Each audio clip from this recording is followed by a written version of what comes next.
You're syncing up and tuning in to the Lending Link podcast, powered by GDS Link, where the modern day lender can dive deeper into the future of data, decisioning, and credit risk solutions. Welcome to the show, everyone. I'm your host, Rich Alterman, and today we are syncing up with Misha Esipov. Misha is a co-founder and CEO of Nova Credit, which was launched in 2016, a leading credit infrastructure and analytics company helping lending institutions to grow responsibly by streamlining onboarding, verification, and underwriting processes of credit data. In 2022, Misha was listed as one of 23 people who will matter in banking in 2023 by the American Banker. The company's differentiated data sources and proprietary analytics are used by leading organizations like American Express, Verizon, HSBC, SoFi, and Yardi, to name but a few. Nova Credit is backed by investors including Kleiner Perkins, General Catalyst, Index Ventures, and Canopy, as well as executives from Goldman Sachs, JP Morgan, and Citi. Before founding Nova Credit, Misha was a private equity investor at Apollo Global Management, a $232 billion global alternative asset manager company. Misha started his career at Goldman Sachs, where he helped execute more than $10 billion in corporate financing, mergers, and acquisitions. Misha holds a BS in mathematics and finance from New York University and an MBA from the Stanford Graduate School of Business. In this episode, Misha and I will be discussing the background of Nova Credit and how it is helping address financial inclusion for both immigrants and thin no credit individuals, and so much more. But before we dive into the interview, please head over to our LinkedIn and Twitter pages at GDS Link. That's GDS Link, and hit those like and follow buttons. If you have not done so already, please subscribe to our podcast on Apple Podcasts, Spotify, or wherever you prefer to listen to your podcast. All right, now let's get synced with GDS Link.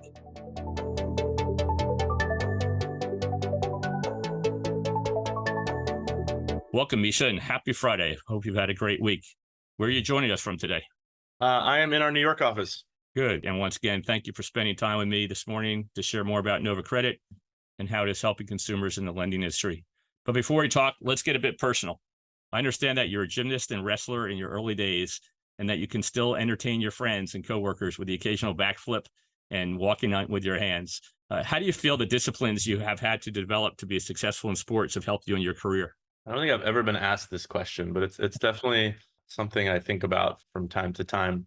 Entrepreneurship and building a company requires a tremendous amount of pain tolerance and just like suffering through that. And few physical sports disciplines require more suffering than wrestling.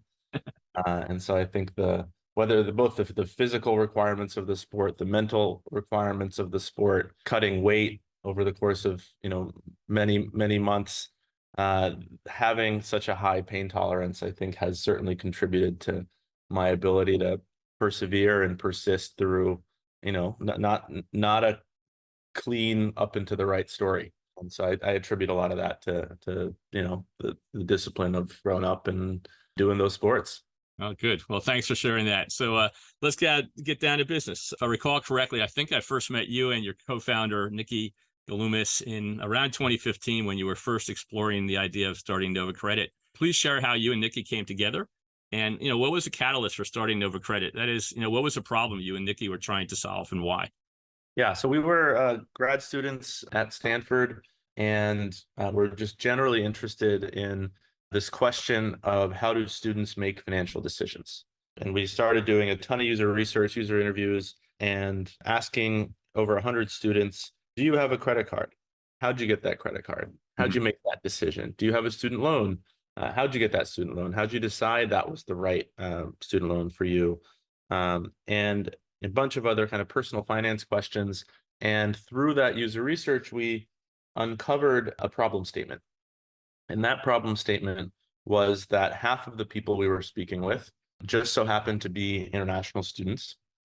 And 100% of that half would tell you some version of the same problem that we've now solved. And the story went something like, I can't get a credit card. I can't get an auto loan. I can't get a student loan. I have to go beg my classmate to put me on their cell phone plan. I have to go ask my third uncle to co-sign an apartment lease for me. And it was indicative of a systemic problem faced by half of the graduate student population of just about every graduate school in the country, and that is faced by all the international students. And as we started to peel back the onion, we realized that this was a problem not only faced by international students, a problem faced by millions of people who move to the US every year. And if you dig in deeper, what you'll realize is that the root of the problem is really an issue of our credit bureau system, Right. where millions of people move to the States, they arrive credit invisible, there's no information about who they are, and so they struggle and spend years building credit history. And rather than making that the status quo, we thought there must be a better way. And so over the course of the last 8 years, I'm sure we'll get into it, Nova Credit has emerged as, some would say, the fourth credit bureau. I don't like to be fourth in anything. So one day we'll be third and second, and who knows, from there maybe first. But we do a lot of different things. We help immigrants get access to credit. We help Americans get access to credit. We help people get into housing. We help people get approved for credit cards and auto loans and student loans and mortgages and a bunch more. So that's a little bit on the high level arc, and I'm sure we'll get into the details here. Well, great. So so once again, the initial goal is to help immigrants to the U.S. secure a quicker path to financial inclusion by helping them more seamlessly share their credit files with U.S. lenders, and obviously that's called your credit passport product. So with almost, or actually with 8 years under your belt, let's spend some time getting caught up. So tell us what's new. Yeah, so the big thing we announced this year is the Nova Credit platform. Right. And what the Nova Credit platform is an assembly of all of the products and services that we've created over the last 8 years into one holistic offering. And maybe I'll start first by talking a little bit about how the problem statement has broadened and how the Nova Credit platform helps solve some of these really tricky industry problems that have been around for far too long. So if you look at our US credit system, there is this catch-22, and a lot's been said and written about it, where you need to have access to credit, where you can only get access to credit if you have credit history, and you can only build credit history if you've had access to credit. And so it sort of creates this system of haves and have-nots. Right. And that system is terrible when it comes to people who are new to that system, whether that be young adults, whether that be immigrants, whether that be other pockets of the US population. And so what we announced with the credit passport is a series of tools and integrations that really plug those gaps that exist in the credit bureau system. And if you ask some of the credit bureaus, how is it possible? It's 2024. There's still 100 million Americans who are thin file, no hit, subprime, and struggle with basic access. What they'll say is there's just not enough data in the credit bureau. We got to find a way to get more data in the credit bureau. And I actually think that's the wrong way to think about this problem. I think the right way to think about this problem is there is an abundance of data out there. There's data in your bank account, there's data in your payroll system, there's data in global credit bureaus, there's data in documents that you have the ability to provide. And what the Nova Credit platform does is we allow our partners like American Express and HSBC and SoFi and many banks here in the States and around the world to tap into these new data sources and instantly use those to help create a clearer picture about who a given applicant is, and in doing so, create a more fair and inclusive financial system. Okay, great. Let's break the Nova Credit platform and its core 3 products down. Let's start with sharing how Credit Passport actually works and the type of reach you have across the globe today. Yeah, so Credit Passport is arguably our most mature product. That exists here in the US, it exists around the world.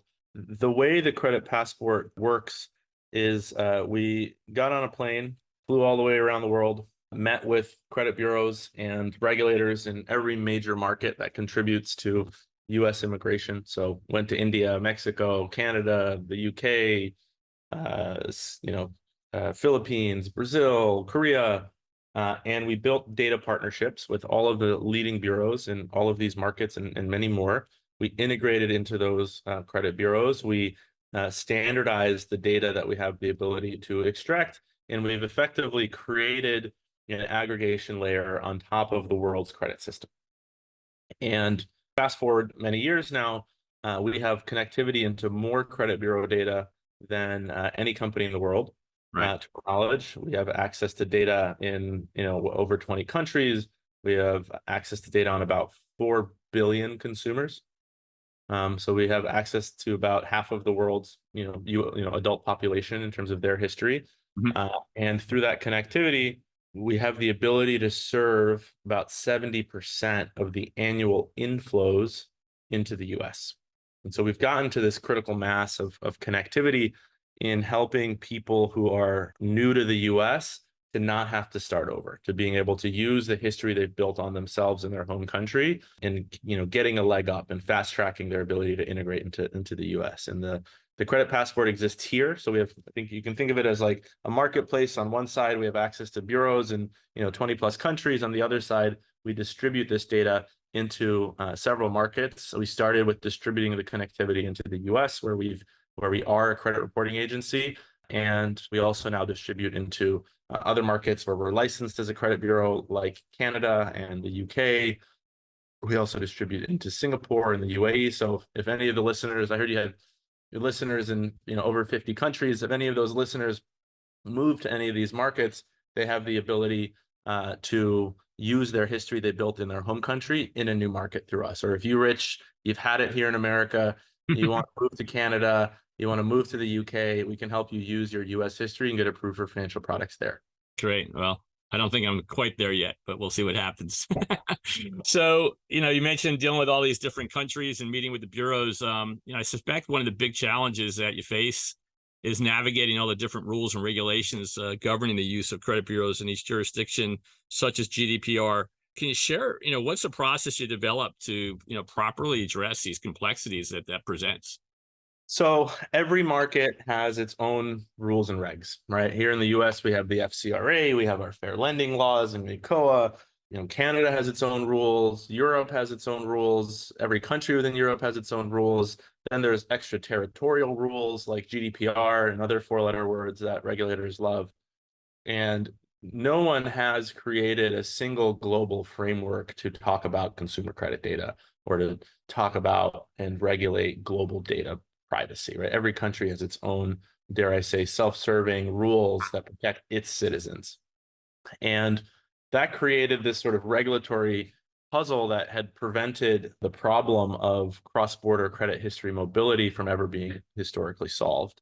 And our approach from the very onset and one of the aha moments in the business was realizing that regulators believe that consumers own their data.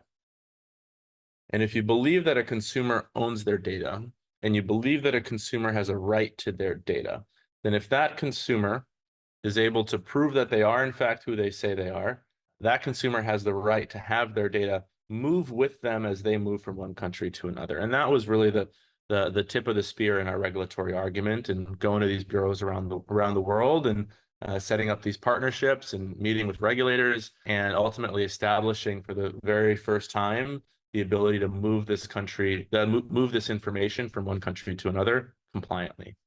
And then once the information is in the destination market, let's say the United States, we have to abide by the US law here. And the US law here makes clear, well, not clear, but makes relatively clear that you should be a credit reporting agency. And we were one of, if not the first, venture-backed business to step into the shoes of actually operationalizing a set of policies and procedures to be a credit reporting agency. And so we took on that challenge when we were still a sub 10-person team back in 2016. And over the course of our history, we've continued to be a CRA here, and that's allowed us to win and serve, the biggest banks in the country.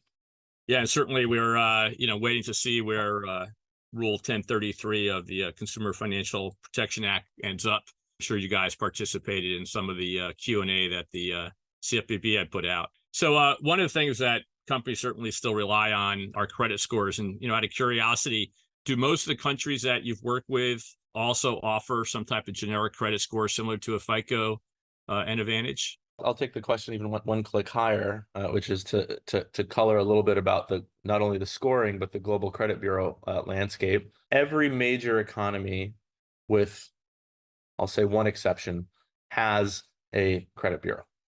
The one exception, and we can giggle about it, is France. France does not have a credit bureau. They have a government-owned negative registry. But every other major economy has one or more credit bureaus, and more typically than not, multiple credit bureaus.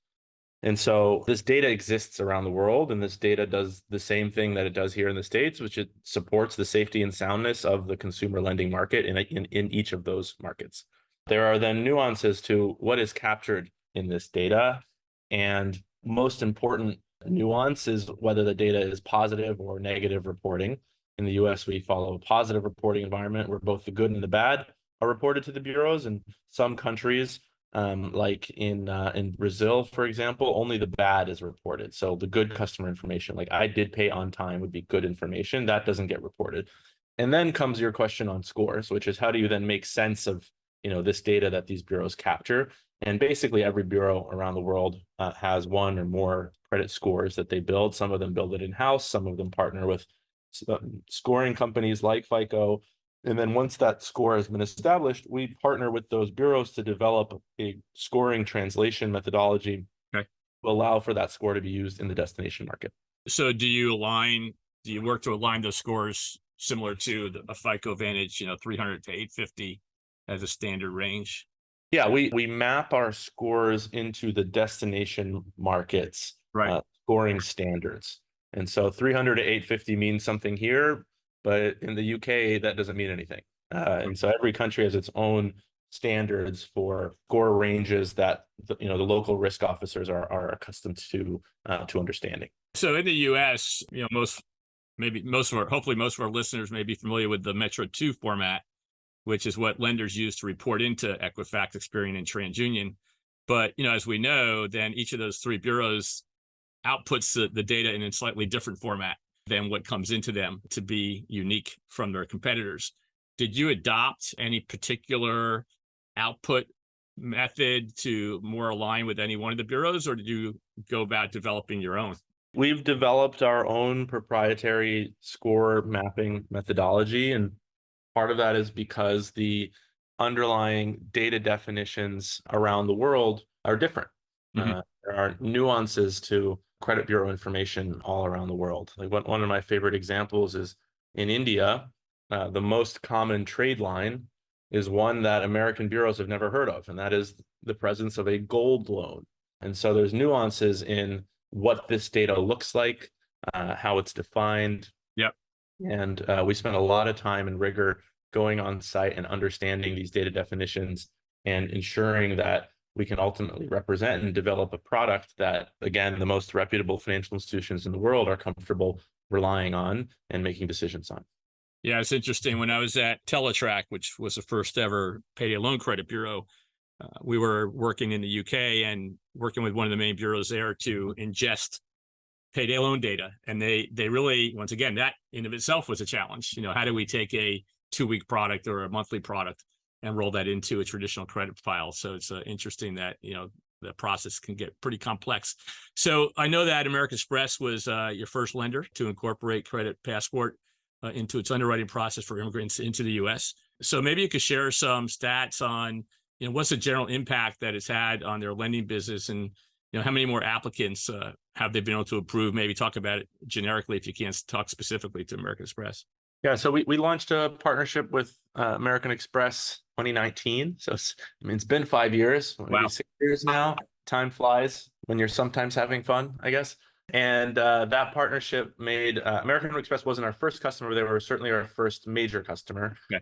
And we enable American Express to instantly digitally approve applicants for their consumer cards, 100% of their US consumer cards, using cross-border credit bureau data. So if you move from London to New York and apply for an American Express relies on Nova Credit to go and fetch the data from the UK, bring it into the US, standardize it, turn it into a compliant US report, and deliver that to Amex so that they can take someone who is otherwise credit invisible and get them from a no to possibly a yes. And so, they helped pioneer that, at least among the big banks and issuers.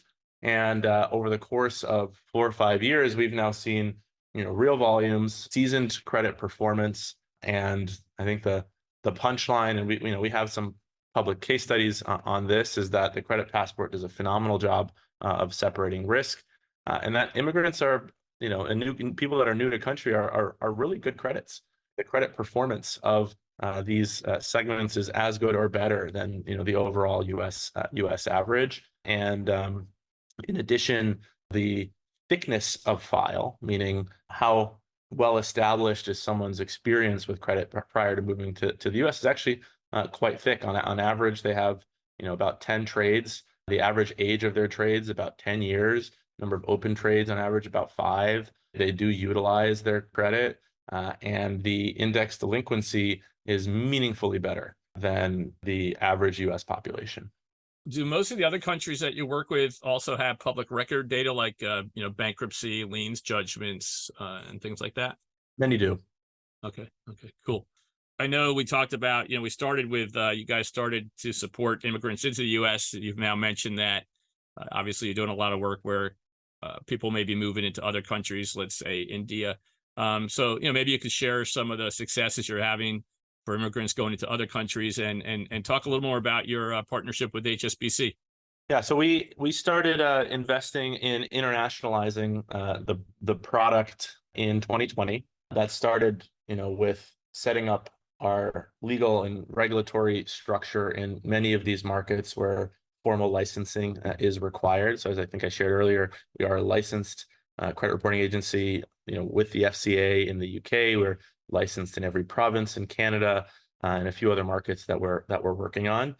And our first major international partner was HSBC.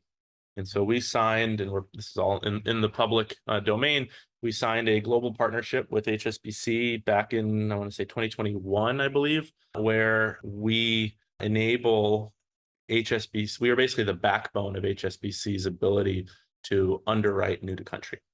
And so we first launched that in Singapore.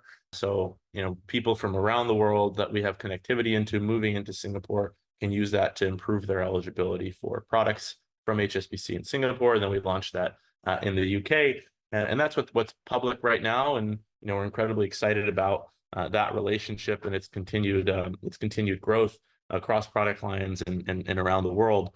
But certainly still in its early innings of deployment, but seeing some real scale in some of those markets. Beyond HSBC, maybe I'll put a quick plug in for Canada, where I'm spending a lot of time in Toronto these days, and we're public about having launched a partnership with Scotiabank last year. They were the first, call it top 5 Canadian bank to onboard onto the Credit Passport and to the Nova Credit platform, and through that are able to improve their products, their services, their onboarding experiences, their line assignment, a bunch of different things that the Credit Passport has been able to help others do. Scotia is an early adopter for us in Canada, and being able to really leverage what some of these data capabilities can do. I love Canada right now. Canada is it's moving fast. The adoption cycle is much faster than in the US. And I think it speaks to just how acute of a pain point this is in Canada, Right. As well as how competitive and focused the Canadian banks are on winning new to Canada. And maybe I'll put a few numbers on it around it for you and for the listeners here. So in Canada, you got a population of about 40 million people. In the next 20 to 30 years, Canada is expected to add about 12 or so million to its population to grow to about 52. 100% of that growth is coming from immigration. Wow. 100% of that growth. And so if you're a bank and you want to grow, there is no way to grow without a dedicated data-driven strategy for how to attract and retain the new to country segment. The parallels, and so in Canada, every major bank has a named executive who's responsible for improving and developing their new to Canada strategy for how to create and improve their product offering for those for people who are new to the country. In the US, the numbers are even bigger. In the US, we're population just over 300. We're going to grow by about 50 million people in the next 20 to 30 years. 100% of our growth here is coming from immigration. It's the same story. The absolute number of immigrants that are coming to the States are 3 to 4 times the size of Canada, but our banking sector is much less concentrated, and some would argue not as competitive as the Canadian dare I say, oligopolies. Like there are really 5, 6, 7 big banks in Canada. Right. In the US, we have thousands.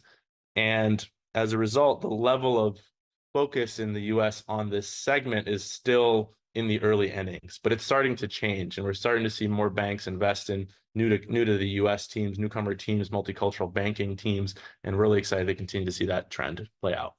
So are you working with any alternative lenders up in Canada, like someone like a Go Easy? Yes, you may have seen in the headlines last end of last year, we announced a partnership with Go Easy, where they're the first non-bank lender to leverage the credit passport to improve their offering for new to Canada. Right, right. Well, great company, one of our clients. We're huge fans of the team there. I mean, Yeah. Jason and Jason have done a phenomenal job. Okay, so thanks for the rundown on Credit Passport, which is certainly one of the key assets within the Nova Credit platform. So let's now talk a little bit about your Cash Atlas and its associated Nova Score cash flow and income navigator. So why don't you please share more about these offerings and how they complement Credit Passport? Yeah, so this concept of cash flow underwriting is not a novel concept. Right. But it's one that's been talked about for decades and unfortunately very poorly executed by banks and the various bank data aggregators and providers, without getting into names. And over the course of the last few years, maybe I'll actually go all the way back to 2020 when COVID first came through, and you saw this shock to our labor market. Every lender was worried about one and the same problem, which is, I don't know whether my applicants have a job and whether they're generating an income. And there was this heightened level of focus and attention on ability to pay. Right.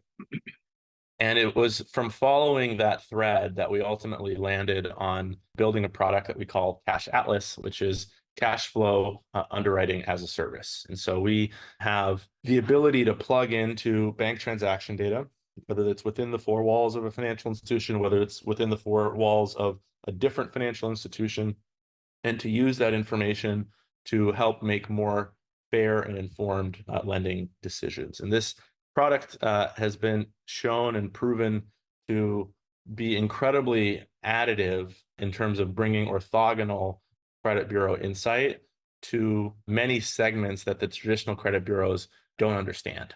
And so I'll pick on roughly the 30 to 50 million thin files that thin file no hits here in the US, where the bureaus just don't really know who these customers are and how good or bad of borrowers they are. And so if you're a lender, most lenders will default to turning them down because they're just not sure, especially in this like heightened anxiety prone macroeconomic state that we've been in for the last 2 years, where most lenders have significantly contracted their buy box.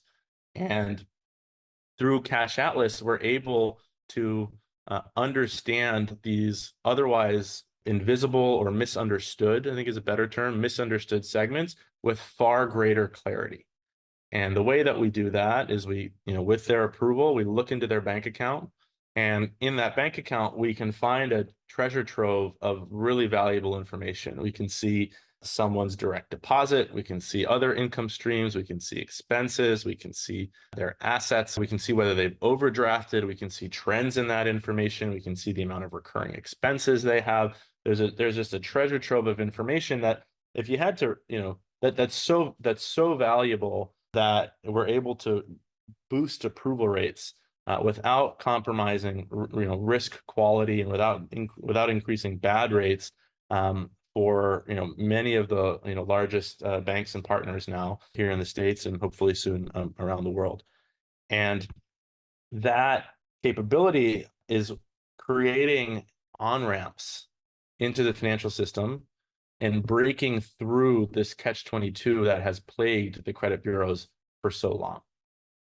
And it's an obvious thing to work on and to build. It's a very hard problem to crack, and it's hard because there are a lot of nuances across having the data coverage, having having a seamless user experience to the extent you're working with third-party data, being able to pull this data quickly, having reliable high uptime, being able to use information compliantly as a bureau, having the right features and analytics, and ultimately, providing, that FCRA level solution.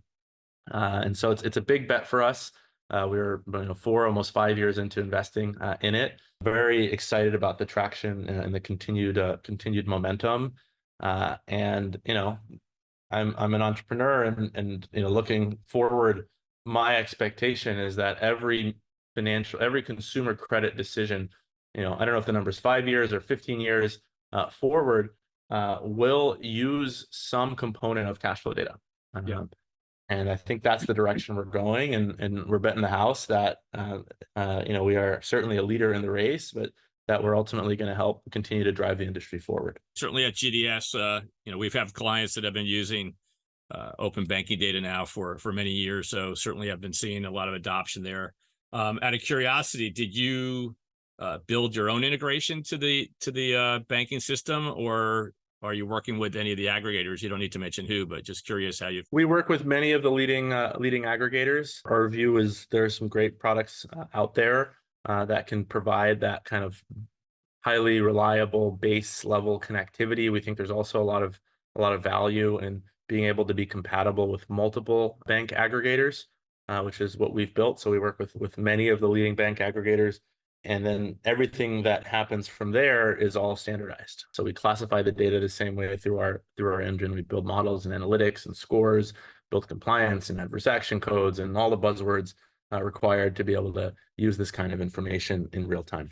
So the Nova Score cash flow, is that aligned with a FICO Vantage type scenario as well? And is it predicting the likelihood of default in the next 90 days? Exactly. Yeah. So we've spent a lot of time with one of, if not the best, nationally representative sample of bank data, credit bureau data to develop our scores and our analytics.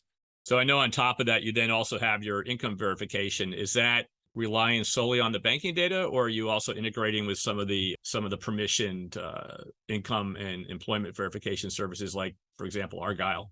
Yeah, so we work with multiple types of data sources, and maybe just to take one step back before we step forward. If you look at the income verification space, there's one gorilla in the room who's been around for a few decades. That's the Work Number. We're partnered with Equifax around the world, so I only wish the best for Equifax. But the reality is that product line has limited coverage, right? Like the big challenge for them is that they've only have coverage in the, I've heard different quotes from partners out there, but call it 30 to 40%. Right. And that means that for 60 to 70% of your applicants, most lenders go back to some manual process where you got to like upload some document, and it's a painful, not instantaneous process. And so what we did is we created a product that has far greater coverage, north of 95% coverage of the US adult population, using a intelligently designed workflow that combines bank transaction data, payroll data, different documentary types, of being able to read pay stubs and bank statements, and intelligently pull all of that together to create a best-in-class solution. And so that product line has been one of our fastest growing product lines the last few years, doing millions of verifications now. And we got connectivity into over 10,000 financial institutions, and it's one that we're super excited about. So you mentioned that in the U.S. You are classified as a CRA. I mean, you're FCRA compliant, and also that I know you take on the responsibility because of that for dispute handling. I'd like to understand how you manage disputes related to credit bureaus outside the U.S. And do any of them have any similar platform to what we have here in the U.S. with eOscar? So we do step into what it means to be a bureau in the markets that we operate in. We've built out and scaled, consumer operations team to help field the disputes that do occasionally come through.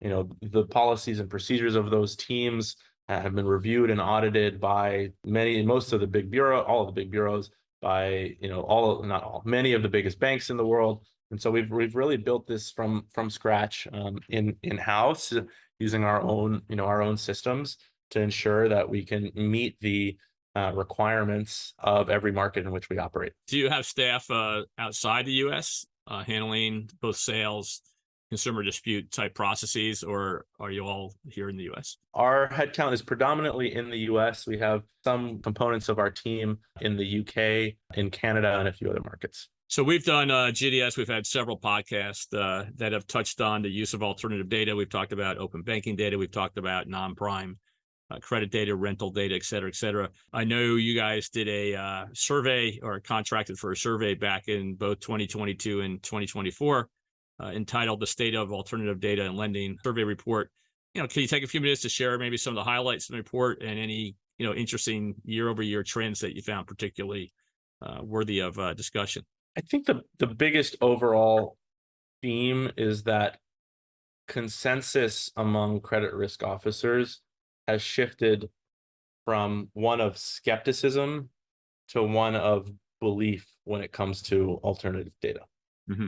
The importance of using alternative data to drive responsible growth. The term alternative data means a lot of different things to a lot of different people. I don't really like that term because I would argue many of these data sources, like bank transaction data and cash flow data, or our global bureau data, which you could call alternative data, are equally, if not more reliable than the traditional bureaus. And so I don't love the term. I would rather just call it, credit data. Yep. But it's what the industry is used to. And that consensus view has shifted in the last, 2 to 4 years. And if you spoke with a panel of credit risk officers 2 years ago, and you asked them, what are you working on? They would have all told you the same thing: recession proofing, recession proofing, recession proofing, recession proofing.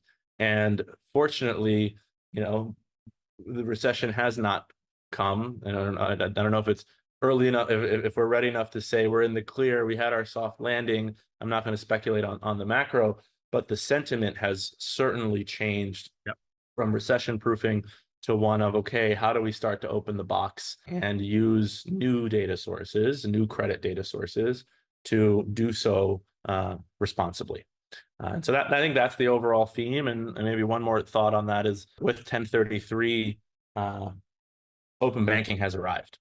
And every risk officer and every bank is asking themselves the question, how am I preparing for open banking transformation? Right? What are the strategic initiatives I'm doing across the customer lifecycle to use this kind of data to cross-sell, to pre-qualify, to better underwrite, to verify customers more seamlessly, to do a better job down the customer lifecycle with early delinquency monitoring and collections. There's so many applications for this kind of information. And if you're a bank executive or a risk leader who's not adopting and preparing to this major shift in the data environment, then you're not keeping up with the demands of what it means to be in that role. So with that, we'll let you put on a consulting advisory hat for a second. And, if you were talking to lenders that have never used cash flow underwriting, what are some of the best practices for them to, move forward to implement, of course, becoming a client of yours? Well, I think your options are to try to figure it out in-house, which will take a lot of capital, a lot of team, a lot of risk, a lot of time. And, we can break down the puzzle pieces around how you integrate the technology, how you build a performance data set, how you train your attributes, how you build your scores, how you implement it, how you back test it.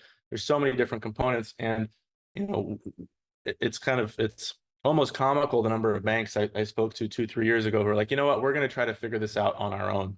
And then, check back in 2-3 years later, it's like, how's it going? Oh, we haven't launched yet. What happened? And, there's some narrative around, our priorities changed, or this person like, it's a really hard problem to crack on your own. And so I think the number one best practice or piece of advice I can offer is bring in an expert, bring in someone who has successfully deployed cash flow underwriting, the use of bank data at scale with other, major financial institutions, and your path to value capture will be much faster, and your level of resource investment required will be much lower. And there are ways of deploying this kind of stuff with, no code implementations that require zero technology investment, something you can now, stand up in under a few weeks. And the market receptivity to doing this is only accelerating. And maybe I'll offer one more thought on this that most credit risk teams really struggle with, which is kind of a philosophical point. But most teams allow perfection to be the enemy of progress. They're looking for that perfect model using bank data, and they're waiting for that perfect model with the perfect back testing before they deploy. And that pursuit of perfection comes at the expense of making an incremental step and starting to learn and test and move a lot faster. And so where we guide our partners is to start with something simple and don't overcomplicate the problem set. Don't get stuck in analysis paralysis and just get started. And once you get started, you're going to very quickly find ways to continue to improve. And we often serve as a stepping stone to give teams the comfort for how to get started. And then we have a whole data science consulting arm that helps kind of SWAT team collaborate with teams to help them iteratively improve. Well, thanks for sharing that. And I'm sure our listeners will take you up on that. I know on your website, you guys have a consumer section. You have a marketplace now that promotes different types of lending products. How would a consumer, let's say that someone moved into this country and went to apply for a loan that doesn't use you all, how might that consumer come across you and get educated to say, hey, you guys need to be pulling my credit file from, my prior country, and this company Nova can help you do that? Yeah, it's funny. This is one of these growth levers we've thought a lot about, but we haven't actually used all that much. And unfortunately, the experience of an individual consumer is rare to shift the prioritization of, a behemoth like a bank. And so, we don't really leverage the consumer all that much to, make a lot of noise to the bank and say, you should be using Nova Credit, you should be using Nova Credit. Maybe that's a fault on us for not figuring out how to do that more rigorously and methodically. But we primarily reach out. I mean, it's pretty out. You go into a new market, it's very clear from the onset with half an hour of desktop homework, like who the major lenders are for whom you can create value. And we just reach out to those directly. We also get a lot of inbound from many of the regional banks here. And so would encourage listeners, just reach out, on my email, reach out to me on LinkedIn. There's a lot to learn. Maybe you can buy some advertising space right outside of all the customs departments of the airports. We have explored that. Keeping an eye on the clock here. We talked about the Nova Credit platform, and that's a recent announcement that you've made. But are you willing to give us any quick insights to some of the things that you have on your product roadmap for the rest of 2024 and maybe into 2025? Honestly, it's do less right now. Like there's so much opportunity, and I think that stems initially from don't try to recreate and launch another new exciting product. It's really about going deeper into the 3 product lines we have: Cash Atlas, cash flow underwriting, income navigator, income verification, and credit passport, our cross-border data product. All 3 of those sit on the platform. All 3 of those are available through a single integration that we can configure. And so it's all about getting deeper, better, faster, stronger, cheaper at doing all of those things. So that's really where we're pointing at, the product engineering, data science, design teams. And then on the go-to-market side, we continue to focus on the US, working with a lot of the largest banks, the non-bank lenders, and then we're going deeper into Canada, the UK, and a few other markets. And I'd add working with companies like GDS to do the integration into Nova and use that for part of the overall decisioning that our clients are looking to make. This is Rich Alterman, and we've been syncing up with Misha Esipov, CEO and co-founder of Nova Credit, which helps lenders improve access to credit for immigrants and other thin-no credit populations through its credit passport, Cash Atlas, and Income Navigator offerings. Thank you, Misha, for joining me today and providing the background on Nova Credit and outlining its various offerings. I want to congratulate you, Nikki, and the entire team at Nova Credit for all the success you have achieved to date, and I look forward to continuing to track your progress. We hope you've all enjoyed the podcast. Please stay connected with GDS Link and the Lending Link to listen to future podcasts and catch up on the ones you've missed. If you're interested in securing a copy of Nova's The State of Alternative Lending in 2024 survey report, you will find a link included with this podcast, or you can secure it at Nova's website, www.novacredit.com. I want to thank you all, and that's a wrap. Thanks for listening. If you've enjoyed today's episode, please be sure to subscribe on Apple, Spotify, Google, or wherever you listen to your podcasts. And be sure to leave us a review. Follow us on LinkedIn and connect with us on Twitter at GDS Link. That's at GDSLINK. Have a question for the show or have a specific topic you want us to cover? Hit the link in the description to drop us a note. Thank you for lending us part of your day. Make it a great one.